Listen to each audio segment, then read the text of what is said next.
రోజు రోజుకు దేశవ్యాప్తంగా జరుగుతున్నటువంటి మహిళా అత్యాచారాలు అఘాయిత్యాలపైన కఠినమైన చట్టాలు తీసుకురావాలని ఉద్దేశంతో ఈరోజు కేంద్ర హోంశాఖ సహాయ మంత్రి బండి సంజయ్ కుమార్ గారికి వినతిపత్రం సమర్పించడం జరిగింది. ఈ సందర్భంగా వారు మాట్లాడుతూ దేశవ్యాప్తంగా కఠిన చట్టాలు అవసరం ఎంతైనా ఉందని, దీనికి తనతోటి సహచార మిత్రులు ఉందని మంత్రి బృందం ఏదైతే ఉందో వారితో చర్చించి వీటి గురించి చర్య తీసుకుంటామని చెప్పి హామీ ఇవ్వడం జరిగింది.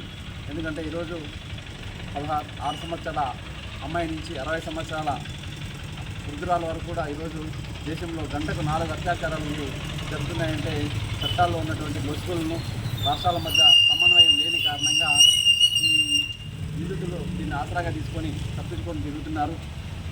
నిందితులకి శిక్ష పడడంలో కూడా లేట్ అవ్వడం కారణంగా బాధితులకు న్యాయం జరగట్లేదు. దీనికోసం ఫాస్ట్ ట్రాక్ కోర్టులు ఏర్పాటు చేయాలా.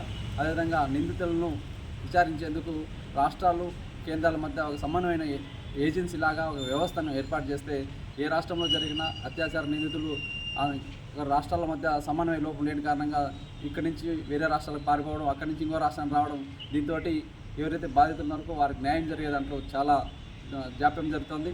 వెంటనే ఈ యొక్క అత్యాచార బాధితులు కావచ్చు, నిరూపణ వారికి ఉరిశిక్ష విధించేటువంటి కఠిన చట్టాలు తీసుకొస్తే తప్ప ఈ దేశంలో మహిళా అఘాయిత్యాలు ఆగవని చెప్పి సందర్భంగా భారతీయ జనతా పార్టీ కిసాన్ మోర్చా ఆర్గనైజేషన్ నుంచి డిమాండ్ చేస్తున్నాం.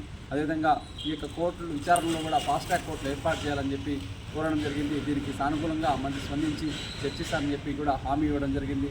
కనుక ఈ రాష్ట్రంలో ఈ దేశంలో మహిళలు అఘాయిత్యాలు ఆగితేనే ఈ యొక్క ఈ టెక్నాలజీ అభివృద్ధి చెందిన ఈ సమయంలో కూడా 4G 5G టెక్నాలజీ ఈ సమయంలో కూడా అఘాయిత్య నిందితులు పట్టుకోవడానికి ఇంత జాప్యం జరుగుతుందంటే దీన్ని తీవ్రంగా ఖండించాల్సిన అవసరం ఎంతైనా ఉందని చెప్పి ఈ సందర్భంగా కోరుకుంటున్నాను.